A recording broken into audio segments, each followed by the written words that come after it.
The signal came without warning, a faint pulse clawing its way through the static of deep space. It was brief, almost imperceptible, like a whisper on the edge of hearing. A red indicator blinked once on the far console in the Black Star's communication bay. Enan Darius Holt narrowed his eyes at the screen, unsure if he had even seen it. The relay often spat out false signals, ghost echoes from cosmic debris or long-dead satellites drifting aimlessly across forgotten sectors. Holt shifted in his seat, rubbing the fatigue from his face with the palm of his hand. Another glitch, he thought. Still, he leaned forward over the console to pull the last 30 seconds of data. Another pulse, longer this time, 3 short bursts, then silence. Holt froze. A sealed frequency, alien encryption. He hesitated. This wasn't protocol. The Black Star was a listening post, a lonely speck in the galactic backwater where nothing ever happened. Its crew monitored cargo lanes, pirate activity, and faint bursts from dying stars. Intercepting encrypted alien transmissions was not part of the daily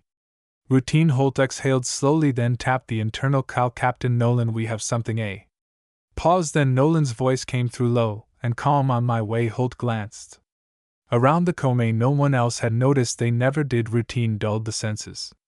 Out here, the station had been in orbit around the barren edge of the Karala expanse for nearly 3 years. This far out, there was only emptiness, no colonies, no fleets, just a long hum of engines keeping Black Star locked in its quiet vigil. The door hissed open and kept. Nolan stepped inside, his uniform jacket unfastened, sleeves rolled up to the elbows. Holt straightened instinctively. Nolan didn't acknowledge it. His focus was already locked on the blinking indicator. What are we looking at? Nolan asked, stepping closer. Holt gestured to the waveform now displayed on the main console. Encrypted signals, sir. Alien origin frequencies tight, and the relays are struggling to hold it, but it's definitely there. No. Anan leaned in, squinting at the cascading data. The transmission came in fragments, distorted by static and interference. Holt boosted the gain, but the audio that filtered through was broken and warped. Run it through the decoders, Nolan ordered. The Enan nodded, initiating the process. The room filled with the sound of distant, distorted voices, scraps of alien words clinging to the edges of the transmission. It was slow work. The station's software wasn't optimized for this kind of decryption. Nolan folded his arms. Where's it coming from? Rough estimate puts it near Sector 117, but there are no registered fleets there. Whole replied, closest system is Cross Minor, and that's 2 sectors out. Deep space, Nolan murmured, could be a stray distress beacon. A burst of clearer audio cut through the static, sharp and urgent. Holt adjusted the filters. A voice emerged. The alien dialect was rough, but the station's translation software worked rapidly to adapt. Ender attack. Civilians repeating, this is Commander Aura of the Vora fleet to Admiral Jorik. We are under attack. Our fleet is evacuating. Immediate assistance required. Coordinate transmitting. Please respond. Nolan's eyes narrowed. The voice was strained, layered with static and distant explosions. He glanced at Holt, who had stopped breathing. Is that real? Holt asked, barely above a whisper. Nolan didn't answer. He knew the sound of desperation when he heard it. Trace those coordinates, he said, his voice suddenly sharper. I want to know exactly how far out they are. Holt got to work, fingers flickering across the interface. Nolan straightened, turning toward the observation window at the far end of the room. Beyond it, the black canvas of space stretched endlessly, unbroken by the light of any nearby star. The Black Star drifted alone, a solitary outpost at the edge of humanity's reach. He had been stationed here long enough to know that out in the quiet things could go unnoticed for years. Entire battles could play out in the distance, hidden by the vastness. Another pulse rippled through the console. There it is again, Holt said, louder this time. Same coordinates. It's repeating every 90 seconds. Silence filled the Comay. Nolan didn't move. The screen flickered as the transmission looped again, waiting for an answer that wasn't coming. Sector 117 is empty, Holt said. Finally, I ran the scans twice. There's no fleet there, no response signal from Allied ships. If they're expecting reinforcements, they're not coming. Nolan exhaled through his nose. Run a full sweep of the area. Check for CLO ships. To rely anything? Yes, sir. As Holt carried out the order, Nolan stared at the black expanse beyond the glass, listening as the alien voice echoed once more. The sweep returned nothing but cosmic drift and radiation spikes from distant stars. Nolan tapped the console impatiently as the data looped for the 3rd time. It felt like searching for shadows in the dark. No sign of anything, Holt reported. Quietly, his gaze fixed on the cascading sensor data, even residual. Radiation is minimal. If there was a fleet here, we'd see it. Nolan didn't respond immediately. The words of the transmission looped in his mind, the strained voice, the static laden desperation. He shifted his focus to the audio waveform dancing on the secondary display. It didn't make sense. A signal this clear broadcasted directly to this sector where nothing but the black star drifted, no debris, no reinforcements, just silence, and yet the message was still transmitting. Hole broke the quiet. Should I send another sweep, sir? Nolan shook his head. It won't show anything different. We're the only ones out here. He pushed off the railing and crossed the comb. His eyes never left the display. Send a report to Admiral Callahan. Flag it as priority 2. The Admiral would see it soon enough, but Nolan already knew he wouldn't wait for permission. Holt hesitated. Permission to speak freely, sir. Nolan gave him a sidelong glance. Go ahead. Holt shifted in his seat. It's just if that was us out there, we wouldn't be waiting for authorization. We'd already be moving. The captain's eyes narrowed slightly. You think I'm hesitating? I think, Holt said carefully. Whoever Commander Aura is, he sounded like he didn't have a lot of time left. Nolan held his gaze for a long moment before turning back to the display. He knew Holt was right. The Black Star was far from Earth's core systems, and out here decisions carried more weight. By the time Callahan read the message, there was a good chance that fleet, if it even still existed, would be reduced to scrap. Nolan's gaze lingered on the empty sector map, the pulse of the distress signal marking time like a slow heartbeat. He exhaled through his nose, already knowing the answer before the words left his mouth. Prepare the Artemis and the Solace, he ordered. I want 2 patrol ships running silent within the hour. Full stealth protocols. Holt straightened. Yes, sir. The comm officer tapped quickly at the console, relaying orders down to the hangar bay. Within moments, the deck hummed with renewed activity. Nolan watched the flurry of personnel moving through the hollow feeds as preparations began. The Black Star was not a warship. Its hangars carried only a handful of patrol-class vessels, lightly armed and designed more for reconnaissance than combat, but they were fast, maneuverable, and silent. Against the dark, as HT coordinated deployment, Nolan opened a secure channel to Callahan's fleet, embedding the initial transmission along with the patrol orders. The Admiral would see it soon enough, but by then Nolan intended to already have eyes on the sector. Another pulse echoed through the comms. Nolan glanced at the console. The same coordinates, same 90-second interval. The message repeated, but this time something was different. Static distorted the transmission, and Holt adjusted the filters as the audio struggled to break through. A voice emerged, fractured by interference. It was the same voice, but thinner now, fragile. This is Commander Aura 2. Civilian transports down, thousands lost. We cannot hold them back much longer. Admiral Jorik, anyone please respond. We have millions of civilians aboard these vessels. We cannot protect them. Please help us. Holt's knuckles whitened as the alien voice cracked through the static. For a long moment no one moved. The weight of thousands of lives hung heavy in the stale air of the case. Silence filled the comb. Nolan's jaw tightened. Holt turned in his chair, his expression grim. Sir, they're dying out there. Nolan said nothing. The screen flickered as the transmission looped again, waiting for an answer that wasn't coming. Sector scans are still negative, Holt added. I ran them twice. If there was supposed to be a defense fleet, it never made it here. Nolan's eyes didn't leave the display. It wasn't just an unanswered distress call. It was an entire fleet left to fend for itself, abandoned in a sector where they thought safety waited. His fingers hovered over the sea controls. Send another message, he ordered. Encrypted frequency. Direct line. Holt nodded and patched through. Nolan leaned forward. His voice was steady but low. Commander Aura, this is Captain Nolan of the Black Star. Your message was intercepted. Hold your position. The humans are coming. For a few seconds no one moved. Holt's hand hovered over the console as if expecting Nolan to resend the order. Others across the bay exchanged uncertain glances, the meaning behind those 4 words sinking in like cold lead. It wasn't hesitation, it was the sheer enormity of what had just happened. Did he say we're going? One of the flight engineers whispered to a colleague. Nolan's eyes narrowed, catching the flicker of doubt from the corner of his vision. He stepped forward, letting the silence stretch just a second longer. Yes, Nolan said, loud enough for everyone to hear. We're going. The words struck like a hammer against the uncertainty in the room. Holt straightened in his chair, his focus snapping back to the console. Begin.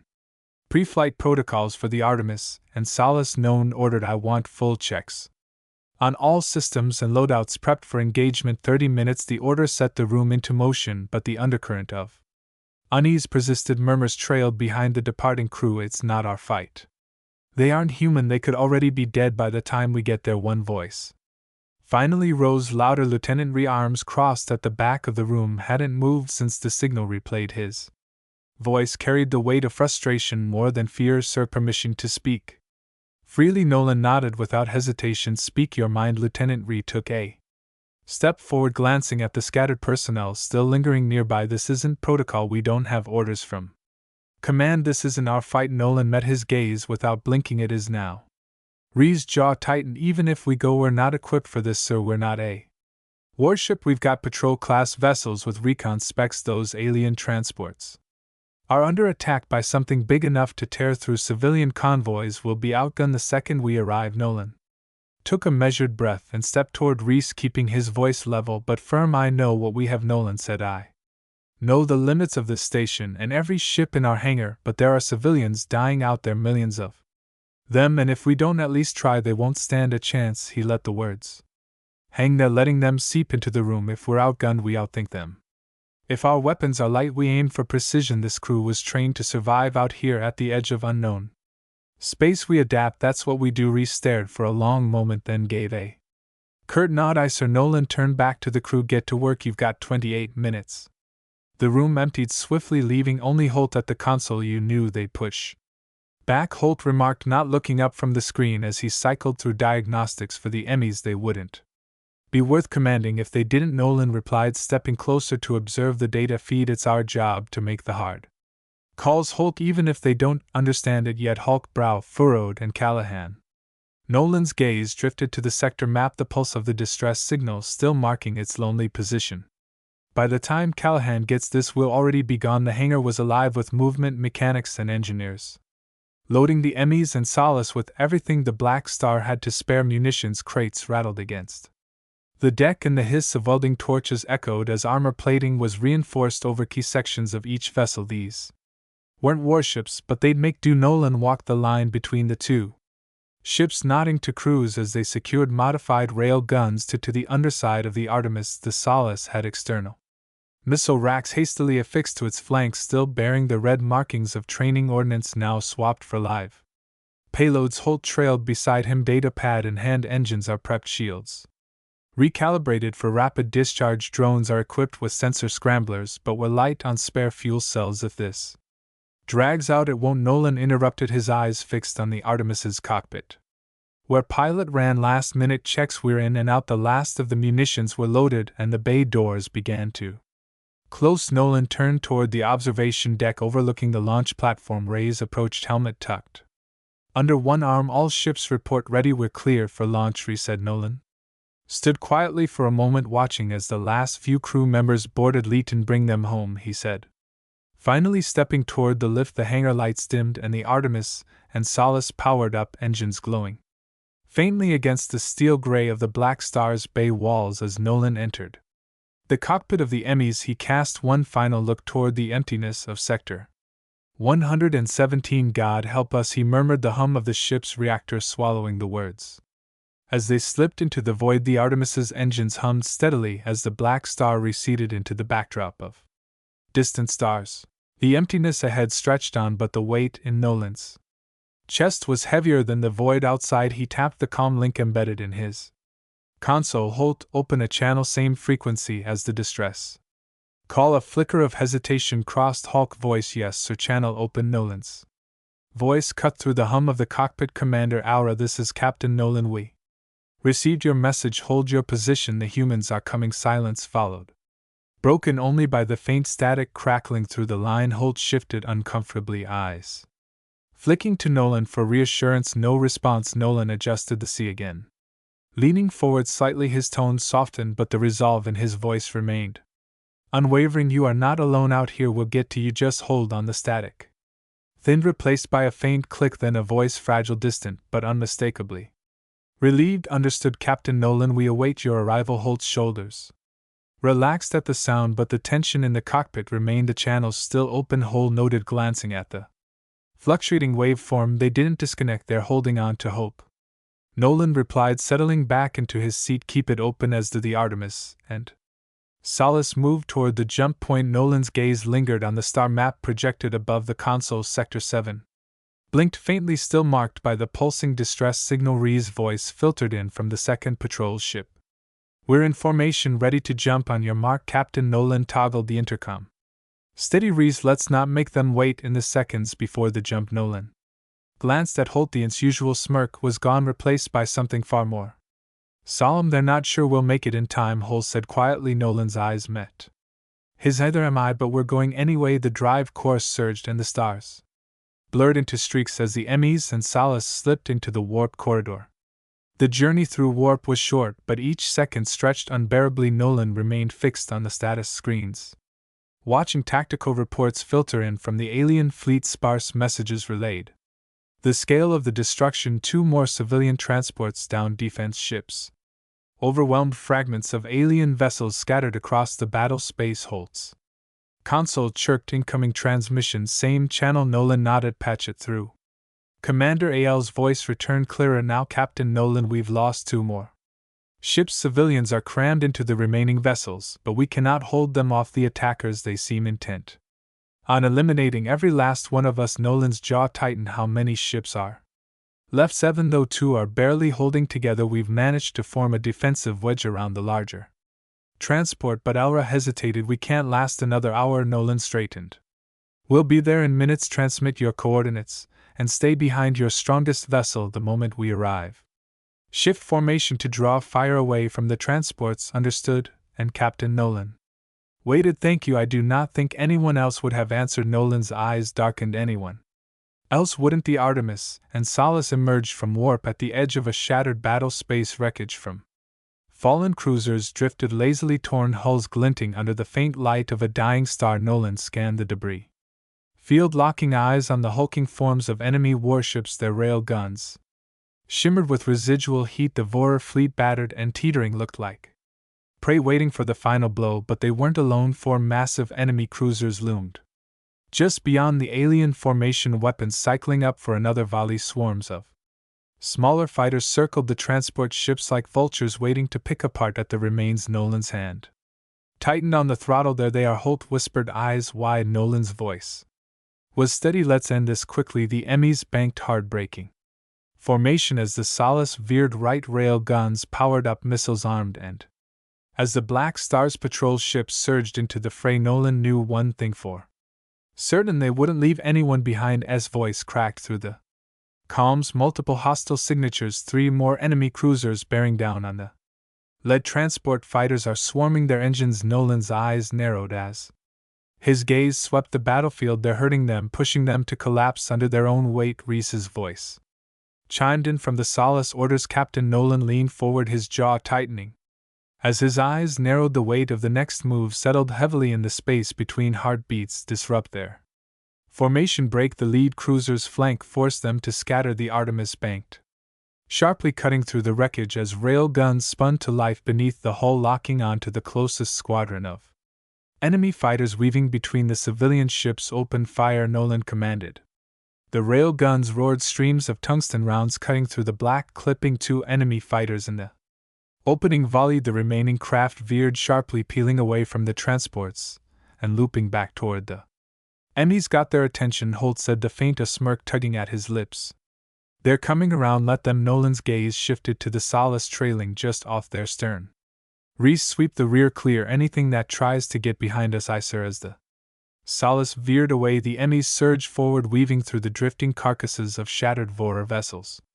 Each movement was deliberate, each burst of fire designed not to overwhelm but to dismantle. The human patrol ships danced through the battlefield with precision, slipping between bursts of plasma fire and carving paths through enemy formations. Direct hit on the lead cruiser, Holt reported, his eyes fixed on the display. Minimal damage, but they're pulling back. Nolan watched as the cruiser's engines flared, its nose shifting away from the main formation. The enemy ships adjusted hastily, their cohesion unraveling as the Artemis continued its assault. Reese, tighten up on their left flank, Nolan ordered. Pin them down, keep them from regrouping. The Solace's missiles strike across the void, Hammering the second cruiser's exposed side, its shields rippled then buckled.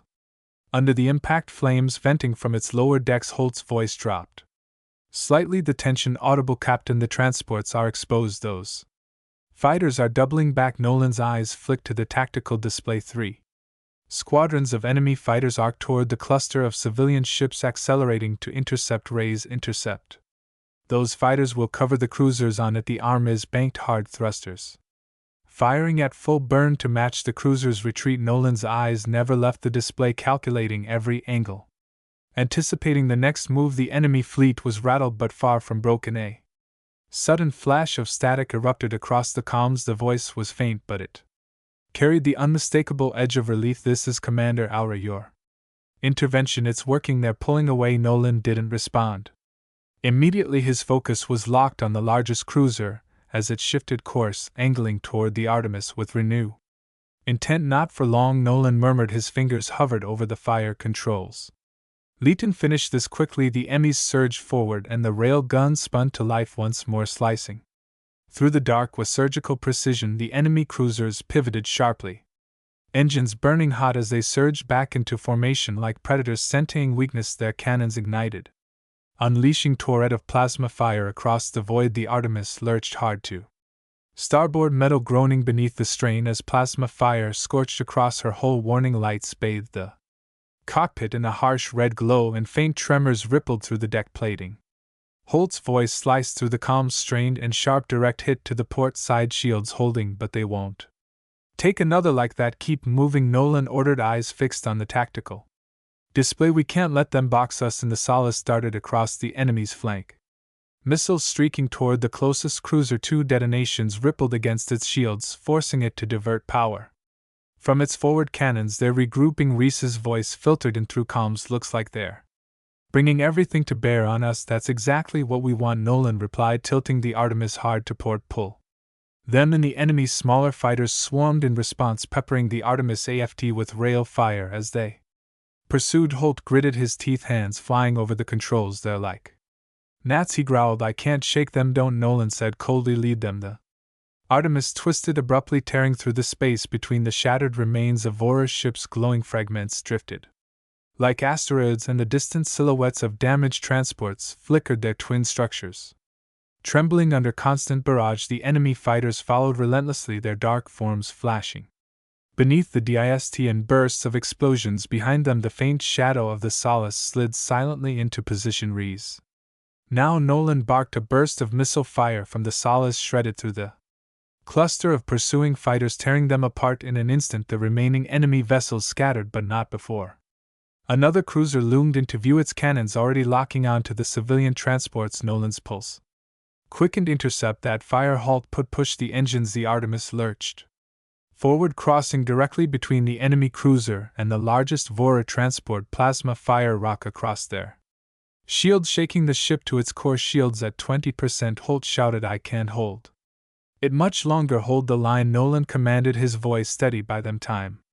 Static crackled across the comms, and then Admiral Callahan's voice cut through, calm but firm. Nolan, you have full authorization to engage. We can't sit back and watch this happen. Help is on the way. Nolan's grip tightened on the controls, his eyes narrowing as the targeting systems flickered to life. I figured you'd say that, Admiral, he replied, already locking on to the next target. Suddenly the comms flared to life with a voice Nolan hadn't heard in months. This is Captain Varga of the UNS Bastion. Reinforcements inbound. Try not to get shot before we arrive. Hulk head snapped toward Nolan, disbelief flickering in his eyes. Nolan's expression stayed unreadable, but the faintest smile tugged at the corner of his mouth. You're not the only ones in this sector. Captain Vargas's voice carried a familiar sharpness laced with warmth. We might be far, but we're still your closest neighbors, and neighbors don't leave each other hanging. Nolan exhaled slowly. Took your time, Varga. I like to make an entrance, Vara replied,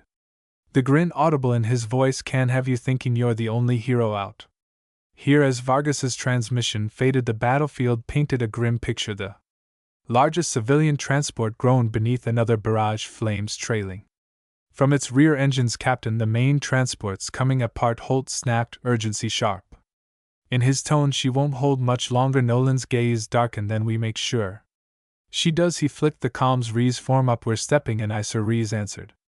Without hesitation, the Emmys and Solace slid into formation, advancing like an iron shield between the cruiser and the wounded transport. Plasma fire tore into their hulls, cracked plating flaring with sparks as each impact pushed their systems closer to the brink. Heat rippled across the bridge windows, distorting the black void beyond. Holt's eyes stayed glued to the shield monitor as the readings plummeted like a ticking countdown. Nolan's grip tightened on the armrest as the ship groaned beneath him. Brace for impact. Holt cast him a sideways glance. This is going to hurt. It's supposed to. Nolan replied, steady as the storm. The enemy cruiser's cannons ignited and the void erupted in fire. The Emmys held firm, shielding the transport with every ounce of strength it had left.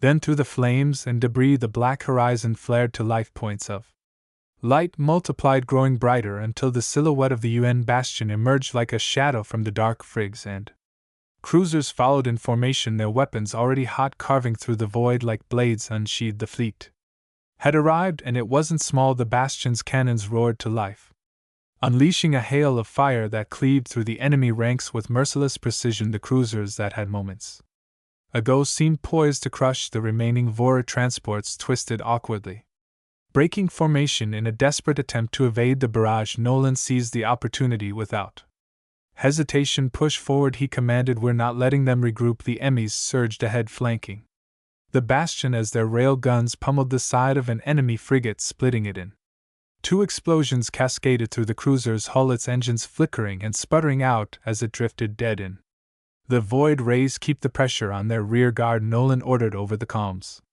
Drive them toward us. Aye, Sir. Rees's voice replied, steady and sharp. The Solace peeled away, releasing another volley of missiles that streaked across the battlefield and found their mark on the smaller fighters attempting to regroup behind the remaining cruisers. One by one, enemy signatures faded from the display as explosions illuminated the wreckage-strewn void. Holt's eyes flicked to the tactical readout. Captain, their formations collapsing. The lead cruisers pulling away from the fight. Nolan leaned closer to the console, watching as the remaining enemy ships began to turn. Some peeled away in tight formation, others drifted erratically, engines flaring in disarray. They're faltering, Nolan said quietly, then louder, Varga, tighten the noose. Don't let them hold formation. Already moving, Varga replied. The bastion's thrusters flared as she pivoted, driving the lead cruiser directly into the Artemis's line of fire.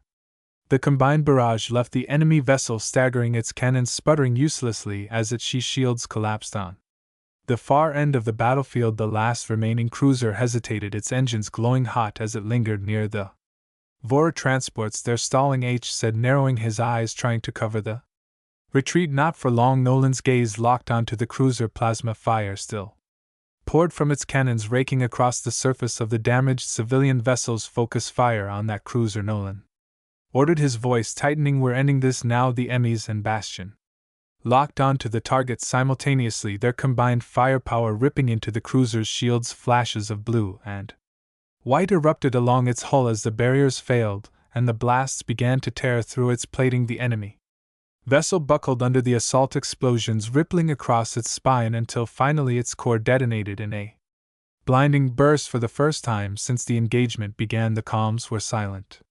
Holt exhaled heavily, slumping slightly in his chair. That's the last of them. The battlefield lay in eerie stillness. Wreckage drifted across the sector, glowing embers of fallen ships marking the remnants of what had been an overwhelming assault. Nolan's grip on the armrest loosened, but his gaze remained fixed on the tactical display. Check the Vora ships. Get me status reports. I don't want to lose anyone this close to the finish line. Holt's fingers danced across the console. A few moments passed before his expression darkened. Sir, one of the transports is signaling distress. Structural integrity is compromised. Their reporting core instability. Nolan's jaw tightened. Patch them through. Static crackled briefly before the weary voice of a Vora captain filled the channel. This is Transport 6. Our reactors are failing. We can't hold them any longer. Nolan straightened in his chair, eyes narrowing as he watched the transport on the screen. Its engines sputtered and pieces of its outer hull peeled away, exposing sections of its reactor core to open space. We'll get you out of this, Nolan replied firmly. Vargas, send engineers to stabilize their core. We'll hold position until they're secured. Copy that, Vero replied without hesitation. My crew is Already moving, the emus drifted closer to the failing transport, shields expanding to cover its hull. Through the observation windows, Nolan could see the faint silhouettes of the Vora crew working tirelessly to contain the damage. Their faces drawn but resolute, they fought until there was nothing left to give. Nolan murmured, "Now we hold the line for them." Smoke hung low over the Artemis bridge, thin tendrils curling from scorched consoles as the last of the alarm arms finally silenced. Holt's hands hovered over the dimmed controls, his knuckles white as if letting go might unravel the fragile calm that had settled. Nolan's eyes traced the viewport. Following the wreckage drifting silently in the aftermath, the battlefield had grown still, save for the faint glimmer of welding torches flickering in the distance as crews worked tirelessly to stabilize the damaged Vora transports. Reese's voice filtered through the comms. "Quieter now, Captain. The Bastion teams are reporting core stabilization on Transport 6. She's holding together, but barely. They'll need dry dock repairs." Nolan nodded to himself, though the weight in his chest refused to lift. "Understood. Have Vargas's team focus on reinforcing structural integrity. No one leaves until those ships are secure." Hole leaned back, exhaling through his nose. "We cut it close, sir. Another minute, and that transport would have been scrapped." Nolan's gaze remained on the Vora vessels, their battered hulls reflecting faint starlight. "Close doesn't matter. We held." His voice carried the weight of the last few hours. Across the bridge, medics escorted 2 wounded crew members to the lift, their uniforms stained with smoke and blood. Nolan's eyes tracked them briefly before returning to the tactical display. "Status of the fleet: Solace has AF shielding down to 30%, and heavy rail gun damage. Artemis is running at 40% reactor output. Bastion's shields are holding, but her secondary cannons are offline. We're stable for now, but another engagement like that." Holt let the words hang. Nolan's expression didn't shift, but Holt had seen it enough times to understand the captain was already calculating their next move. "Have the repair crews focus on the Vora transports. We'll handle our own later. Tell Varga to keep his teams on standby. We're not leaving until those transports are stable." "Aye, sir." For a long moment the bridge remained quiet, save for the distant hum of power cycling through damaged conduits. The faint glow of welding torches flickered along the hulls of the Vora ships through the viewport, patches of light against the wreckage-strewn void. Holt folded his arms, eyes fixed on the tactical display. "They're keeping their distance," he noted quietly. "Haven't sent so much as a word our way." "They're watching," Nolan replied, his gaze swept over the drifting remains of enemy ships, now reduced to smoldering debris. "Trying to figure out why we stayed." "They'll figure it out." Holt shifted his stance but stayed silent as damage reports continued to filter in. Nolan stepped forward, resting his hands lightly on the console as he stared out at Sector 117. The stars, no longer obscured by the haze of battle, gleamed brighter than before. "Hold position," Nolan said quietly. The docking clamps hissed as the Artemis aligned with the Vora flagships port side. Through the narrow viewport, Nolan watched as the docking bridge extended, slowly connecting both vessels with a metallic thud that echoed faintly through the hull. Holt stood at his side, arms crossed. "They're rolling out the red carpet." Nolan gave a slight nod but said nothing. He straightened his jacket as the airlock signaled pressurization. A soft chime followed. Time to board. The air inside the Vora ship was heavier, the atmosphere thicker than what humans considered standard. It clung faintly to his skin, carrying the metallic tang of recycled air. 2 Vard guards awaited him, their posture rigid though not hostile. Without a word, they turned and led Nolan down a narrow corridor bathed in blue light. The hum of the ship's systems pulsed faintly beneath his feet. At the far end of the corridor, a door parted to reveal a wide chamber. Commander Aura stood at its center, gazing out of a panoramic viewport that stretched across the room. Beyond, the glass fragments of ruined ships drifted slowly through the void, silent testaments to the battle that had just ended. AL's gaze shifted as Nolan approached. He offered no formal greeting, just a subtle nod of acknowledgement. "Captain Nolan," Aura said at last, his voice carrying the weight of exhaustion. "Welcome aboard." Nolan stepped forward, stopping a few feet away. "Commander." For a long moment neither spoke. The tension that hung between them was palpable, a shared understanding of what had transpired and what hadn't. "It should not have come to this," Aura finally said, his tone edged with frustration. His eyes flickered back to the drifting wreckage. "There was supposed to be a defensive fleet stationed here. They were meant to intercept any threat long before it reached our Civilians. Nolan followed his gaze but said nothing. We sent the signal. Aura continued, the lines around his eyes tightening, repeated it across secure channels, and yet no answer came, only silence. Nolan shifted slightly. You assumed they would come. Aurek jaw tensed.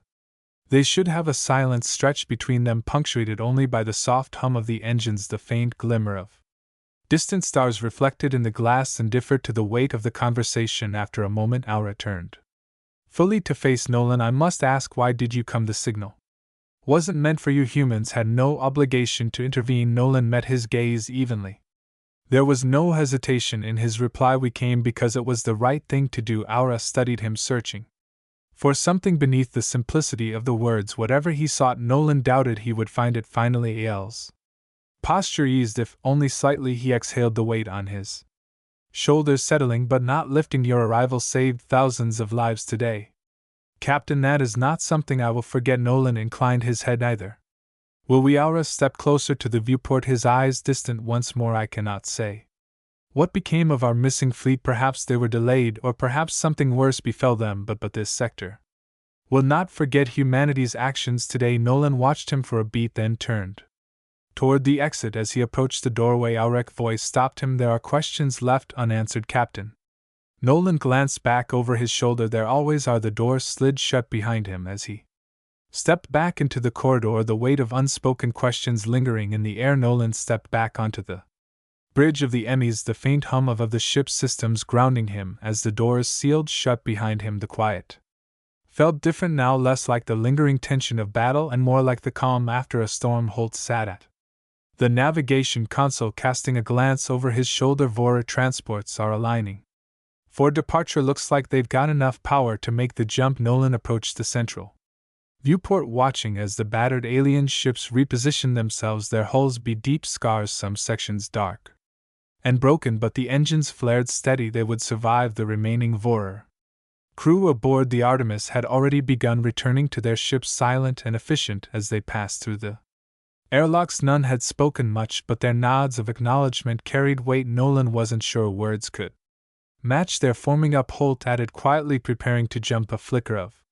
movement caught Nolan's eye. The lead our transport drifted slightly closer, its forward cal array lighting up. A moment later, the bridge speakers crackled to life with a single transmission. This is Commander Aura of the Vorna fleet. The voice came steady and clear. Captain Nolan, to you and your crew, if the day comes when humanity calls, we will answer. You have our gratitude. We will not forget. The lead transport shimmered, its engines pulsing brighter as the warp sequence intensified. One by one they vanished into the void, leaving behind only drifting embers of battle. Holt leaned back in his chair, arms folded, staring out at the empty space where the Vorer fleet had been moments before. Think they'll really come if we call? He asked. For a moment Nolan let the silence settle, the weight of unspoken promises lingering in the space between stars. They'll come, Nolan said quietly, but that's not why we did it. Holt nodded but said nothing more. Some things didn't need elaboration. Nolan turned away from the viewport, eyes sweeping the bridge. The crew had already begun returning to their routines, running diagnostics, patching hull fractures, and recalibrating weapon systems. The Emmys was bruised but alive, and so was everyone aboard her. He stepped toward his chair, resting one hand on the console as the stars outside seemed to stretch on endlessly. Take us home, Nolan ordered, his voice steady. I Captain. Holt's fingers danced over the controls, and the Emmys pivoted gracefully, its engines humming to life as the stars drifted by. The empty void felt a little less vast. Hey there again, I'm glad you've come so far. Hope you enjoyed the video. Remember to hit the like button and the subscribe button. This is really important to the channel, really important. And I have one more thing for you. I've chosen another video for you to watch. Just click the card here or here.